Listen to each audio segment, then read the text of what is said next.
I love this work because when I'm able to connect with a student and they are able to, for the first time, clearly articulate who they are, what's important to them, authenticity and purpose first, and then expertise second, that's a life-changing moment for students.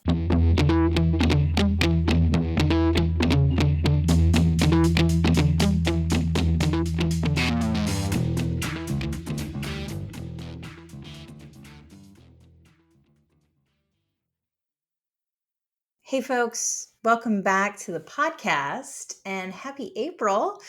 I've got a real treat for us all today. I know I probably start almost every episode that way, but it's true. I really try to bring you a treat every single week. Today I've got Joanna Graham on the podcast with me. Joanna joined Signet last year, and she's one of our senior admissions consultants. And I couldn't dream up a better fit for our admissions team than Joanna. And she and I connected somewhat randomly through a networking group. And she had already been doing this kind of work for almost 20 years. And it was a no-brainer for us to start working together because her approach really centers the student in the way that we always try to. She's really interested in helping a student discover who they are and use those discoveries to fuel their college admissions process. Everything from choosing the schools they're going to apply to thinking of the stories that they want to share in their essays. And she's had tremendous success, and families who meet her are like obsessed with her because she is so great. And she really walks the walk here. She's telling students, you need to know who you are. You need to be able to articulate who you are. You need to understand your strengths and your why, what gets you out of bed in the morning, and how you're unique and different from everybody else. Not to force them to try to be different for the sake of being different, but just understanding how they actually already are different from everybody else. And that makes them really special. And she helps them, discover these things about themselves while being a person who has discovered these things about herself. She knows what her purpose is, and she really understands her strengths, and she does understand and embrace how she's a special person. And I can't wait for you to hear from her. So let me stop yammering and let's go to the interview. I'll see you on the other side. Joanna, thank you so much for joining me today. I'm super excited to have you here. Thank you for having me, Sheila. So let's start by talking about how you got into this work. Can you take us through that journey for you? Absolutely. For me, education has been such a transformative experience. Like a lot of students, I was first gen in my family to go to college.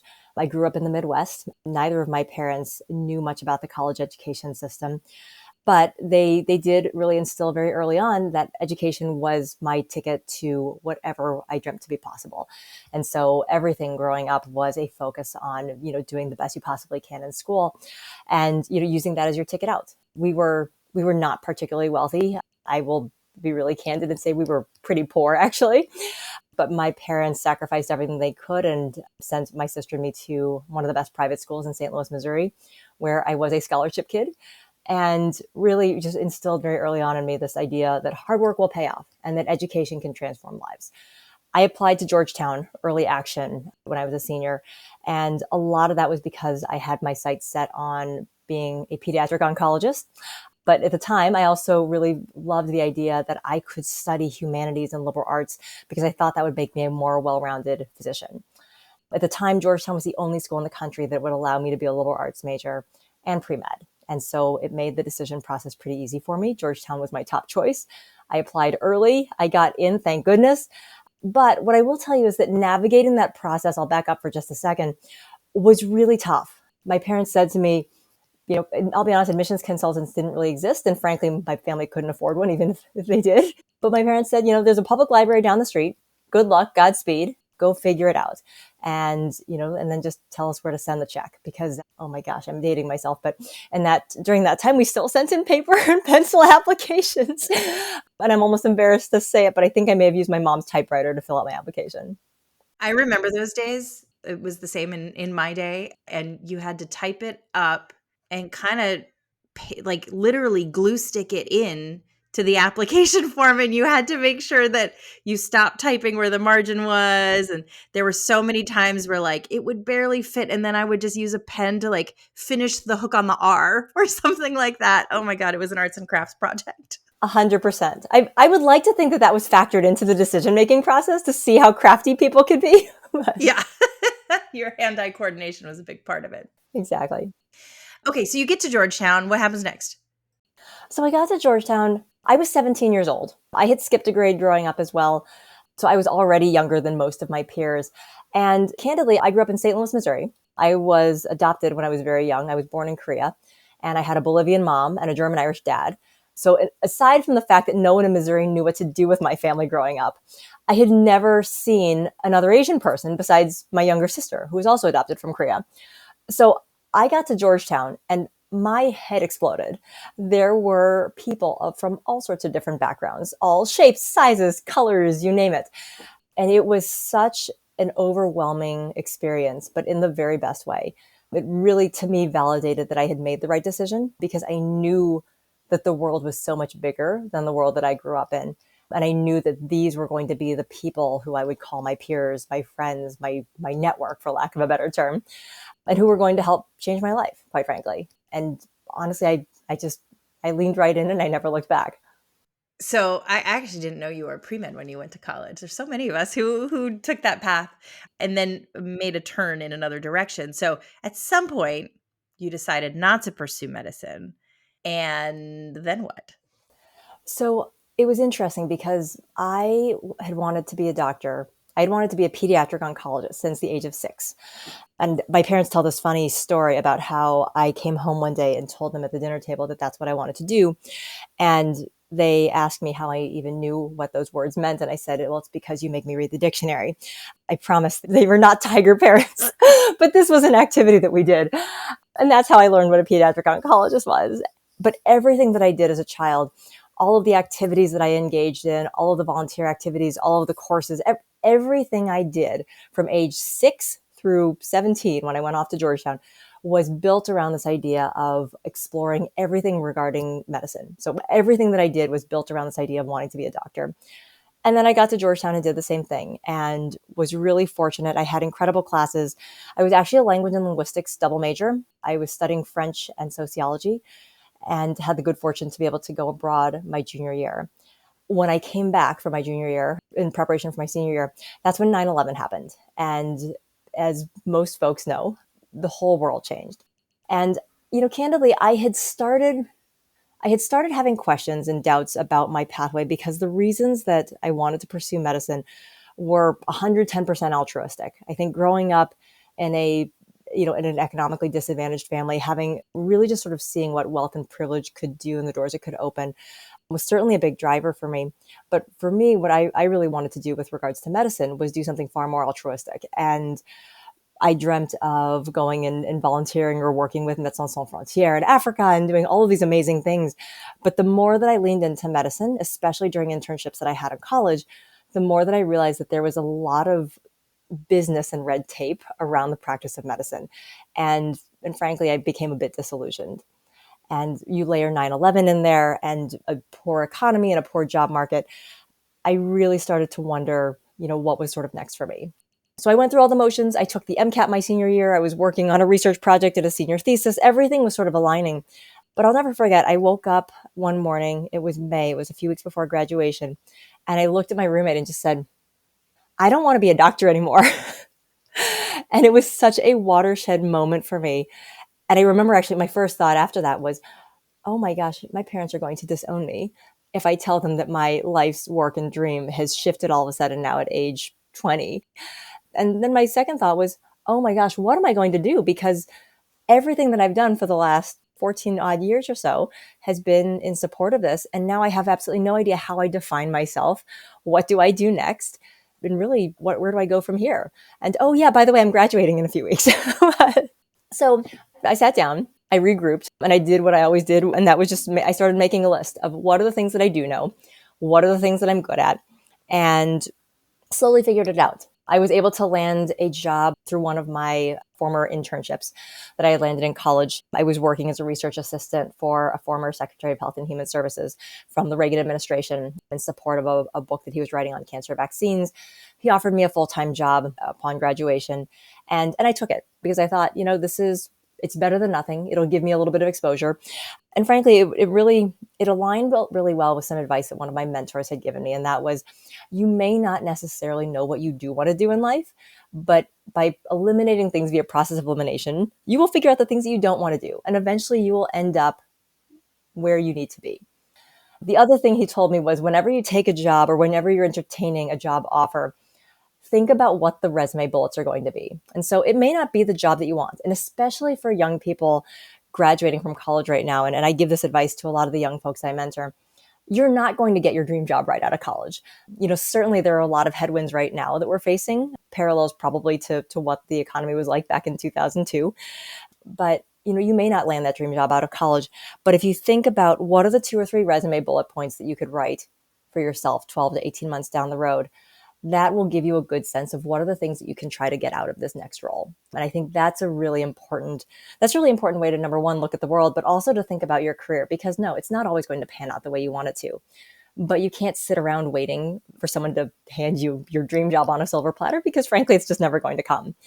And so that's what I did. I jumped right in. I took this job. I accomplished the bullets that I had set out in my mind. And then admittedly, I moved into the world of test prep. I started teaching SAT prep during nights and weekends because I realized really quickly it was expensive to live in Washington, D.C. And frankly, my research assistant salary was just not quite cutting it. So I moved into test prep and realized that even though this was not the industry that I had imagined myself in, there were a lot of really relevant business skills that I could develop. And so I applied for a job as director of operations on a whim, knowing that I was completely underqualified, but was really confident in looking at the job description that I could do the work and that I could figure things out along the way. And maybe by some small miracle, I landed the job. And that was how I sort of segued into this wonderful, wild world of higher education, standardized testing, and admissions. And then you spent some time in the Georgetown admissions office as well. How did that come about? I did. So I read applications at Georgetown for 2 years. They have a really interesting committee structure where they include faculty, deans, students. The committee is comprised of a variety of different folks. And it's really interesting because every person on the committee gets an equal vote. And so I spent 2 years reading applications for the college. I absolutely loved it. And I realized after I graduated from college that this experience was invaluable. For me, it was second nature. But for a lot of folks who are applying to college for the first time, especially to a selective institution, there's so much mystique that sort of shrouds the idea of admissions that wouldn't it be cool if I could turn this into something entrepreneurial? And so I started, thanks to my test prep tutoring, that was a perfect audience to start pitching AdCon services to. And so that's how I started building my own practice back in 2002 and 2003. I've been running with this on a very, very small scale in the DC area now for the past 20 plus years, but have really just enjoyed and appreciated the opportunity to try and share some of this knowledge and be a guide for many families. I have so many questions, but let's kind of like complete the picture a little bit. Your career from that point on involved operations in testing and admissions at various levels, college, graduate, business school, right? And you became a marketing executive. And that's actually how we met, through our networking group, Chief. And I remember you reached out to me, and I, didn't know much about you. I assumed you had a teenager and you wanted to talk to me about our services. And you were like, no, actually, I do this work and would love to talk to you more about working together. And then the rest is kind of history. You've been such an amazing addition to our team and such a great fit, values wise and culturally, and bring so much experience. And you've seen so many different kinds of students that you've just been such an amazing asset. So I would love to hear you talk about how your own personal journey, thinking you were pre-med, trying to figure out by process of elimination what you actually wanted to do, and your journey into education has an influence or has shaped the way you mentor students. I tell every family I speak with that my goal in working with every student is to be the counselor or to be the advisor that I wish that I had had. Now, granted, I tell every family, you could probably figure this out yourself. I certainly figured it out 20 plus years ago, but the landscape is incredibly complex right now. I do not envy anyone applying to college these days. But my goal is to really help families distill a lot of that white noise and then all the distractions there and really set things up so that students are focused on 10-yard targets. Ultimately, everyone knows what the end goal is. I mean, for most of the students, with the exception of a handful, but most of the students I work with know what that end goal is, and that is to start at a 4-year institution a few months after they graduate from high school.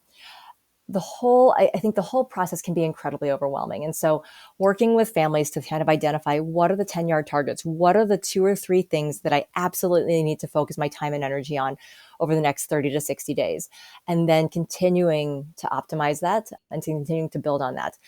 I tell families my job is to filter. And so, yes, there's a lot of noise about everything from standardized testing and test optional to the Supreme Court ruling to legacy admissions. I mean, the reality is it affects a very small percentage of the population. But more importantly, for the average family or for most families, that is not going to change the way that you conduct yourself on a day to day basis.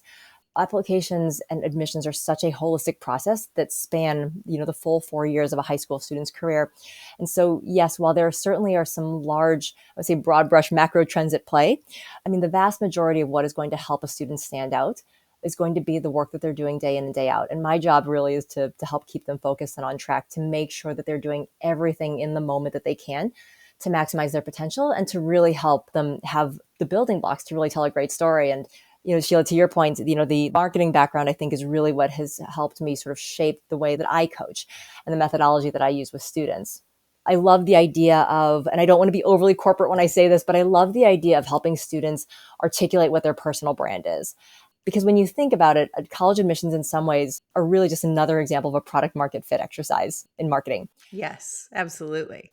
It's not to say that a student needs to change their brand or manipulate it in any way, but you absolutely need to understand how your profile and what you bring to the table aligns with what a school is looking for. And I share with a lot of families that, one of the first things you should do if you have a dream school is go to their website, look up their mission statement. That is where a school is going to tell you exactly what they value. And if your values align with the school's value, fantastic. That's a great first step. Then it's just a matter of figuring out how do you now start talking about and articulating the differentiators in what you bring to the table. Because, and I'll tell a lot of students, yes, you're probably all brilliant and wonderful and perfect. However, there are also going to be tens of thousands of other students who are brilliant and wonderful and perfect, who have great grades, who play a varsity sport, who are the president of some club, or maybe have started a club. What really makes a difference is showing schools and stitching together this narrative that starts to connect all of those dots so that they can understand what are those key decision points, what are the things that you have done over the course of those 4 years to really show a school how have you grown and developed as a person, how have you developed executive functioning skills essentially, and really what is driving you. I talk a lot about personal brand building being rooted in 3 things: this idea of expertise, authenticity, and purpose. Expertise, that's the stuff that you're good at. And every student can usually rattle off that list pretty quickly. But it's when you start thinking about authenticity and purpose. Purpose, what gets you out of bed in the morning? So yes, you may be a physics whiz. You may, AP Calculus BC may have been a walk in the park for you. But if that's not what gets you out of bed in the morning, it's really important to think about what does. And then how does that align with the things that you are very good at? And then that third piece, the authenticity piece, is, what makes you uniquely you? And so if you were to ask your friends, if you were to ask your teachers, your parents, anyone who knows you well, how would they describe you? And if there's a bit of a misalignment in the way that you think of yourself and the way your friends and family talk about you, that's absolutely something to explore. And that really colors a lot of the work that I do with students as well. I love that so much. I really love seeing when students can take advantage of the opportunities that are right there in front of them. Because so much of the time, students are almost paralyzed by this fear of like, oh, I have to make the right strategic decision so that I can go to this or that college. But if you know yourself, your expertise, what's authentically you, and what connects to that sense of purpose and meaning, you're going to make decisions in the moment that naturally make you the best version of you, which makes you the best candidate for the schools that want a student like you. Right. So it's much more about the day to day than any sort of secret strategy that we can help them with. Right. But of course, parents have a hard time connecting with their students around this. through no fault of the parents' own. Kids don't want to talk to their parents about this, but they are much more willing to talk to someone like you or me, right? Even if we're going to say the exact same thing mom and dad say, they hear it from us differently. So I don't know if you have one handy, but can you give us an example of a conversation or an exercise you do with students to try to get that conversation rolling? Absolutely. So one of the exercises that I do with my students is I call it the top 25 exercise. And I should give credit where credit is due. This is the riff off of one of Duke's essays from years ago. And the idea was, to sit down and tell us 25 things about yourself. And so I always tell students, sit down, you're going to set a timer for 30 minutes. And I want you to just write down 25 things about yourself. No rules, no guidelines, just sit down and write down 25 things. It could be a song title, it could be a book title, it could be a story, it could be a word, but then let the timer go for 30 minutes. Most students don't get beyond 12 to 15 items. It is really tough. And then I tell them after the timer goes off, walk away on the honor system, walk away, and then come back 24 to 36 hours later, set another timer for 15 minutes, and go back and look at that list and prioritize that. So rank stack it. So if you were sitting down with the director of admissions at your dream school and you only could tell them the first 3 to 4 things on that list, how would you prioritize that list? And we use that as a roadmap to start exploring what are the things, again, that define who a student is, what drives them. It's really interesting. And honestly, we end up using that document for many students as that single source of truth, or that well that we go back to when we're looking for inspiration for essays, when we're talking about what are some of the things, or, what are some of the positive character attributes you want your teachers to talk about in your letters of rec? How do you want to talk about yourself? How do you want to be perceived in your application? And there's just such a wealth of information that comes from that exercise. It's funny, I introduce it fairly early in the engagement. I don't typically give students a ton of context around it. And the number of puzzled looks that I get from students, is it's pretty high. But the number of students who have come back to me when they graduate senior year and have said, I'm taking that roadmap with me to college as a reminder of who I am. I think that's probably some of the best feedback that I've received, and it's incredibly powerful. What a gift. That's amazing. I do something similar with my students, and again, they don't know what we're after here, but I think it has something to do with helping them become aware of themselves and how they want to show up in the world, right? How am I showing up right now? Who do I want to be? And how do I close that gap, right? And that sounds a lot more like therapy or maybe even parenting. When you do it under the umbrella of college admissions, there is an urgency about it that they're like, all right, whatever it takes, I got to do this thing. And I'm like, just trust me, it's going to help with everything. It's going to help you make decisions about how to invest your time. It's going to help you make decisions about what to write your essays about. It's going to help you choose the right colleges for you. So it's absolutely so valuable and such a simple exercise. Oh my gosh, absolutely. And it helps with everything from resume building. I tell students, my job is not to hand you fish or to sell you fish. That's not the business that I'm in, but I am willing to teach you how to fish. And that's what I do, is I teach kids how to fish, essentially. Because these skills, and I'm sure you've seen this too, Sheila, with your students, these are skills that they're going to use when they apply to that first internship, when they apply to that first job. These are skills that they're going to be able to leverage time and time again. And the more that they do it, the more that they will, continue to sort of build that repository that they have of stories, of skills, of positive character attributes that they can then really clearly articulate on their own, instead of having to do that exploratory work. So it really is the gift that keeps on giving, I'd like to think. For sure. I mean, I know exactly why this is so meaningful to me, but I'd love to hear you share about why you continue to do this work. How is this connected to your purpose? For me, and I mentioned this a little bit at the beginning, Georgetown changed the trajectory of my life. It was the most transformative experience for me. And I think that I was fortunate that I figured out, I had one of those lightning bolt moments that said, this is my dream school. This is my purpose. This is what I want to do. And the fit was there.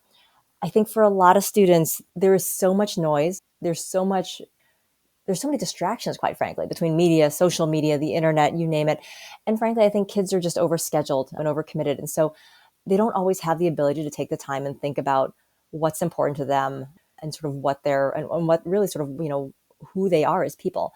And so for me, I love this work because when I'm able to connect with a student and they are able to, for the first time, clearly articulate who they are, what's important to them, authenticity and purpose first, and then expertise second.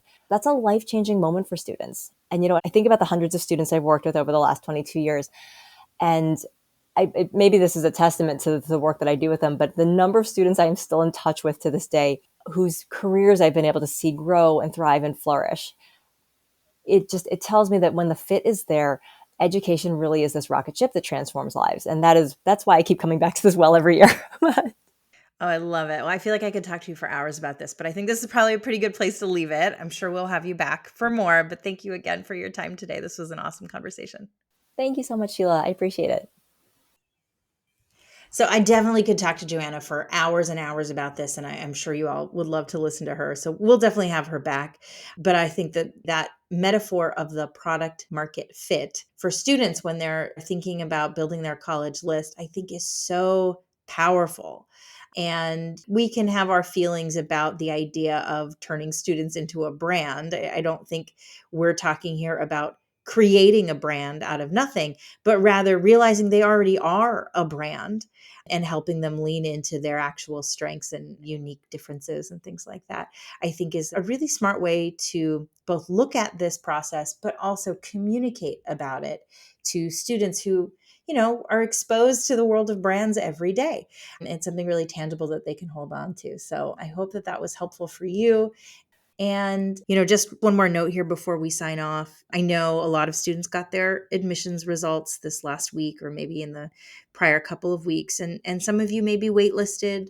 Definitely tune in next week to what you can do about a wait list. But I do hope that you have some results that you're very happy about. And I also hope that if you have some results that you're not so happy about, you're not taking it as a personal judgment on how good of a student you are, what your potential is, how good of a person you are. This has nothing to do with any of that. It has everything to do with the institution's priorities. And some people are going to be a fit for those priorities and some people are not. And you wouldn't have wanted to sell yourself out just to be a fit anyway. You are far more important.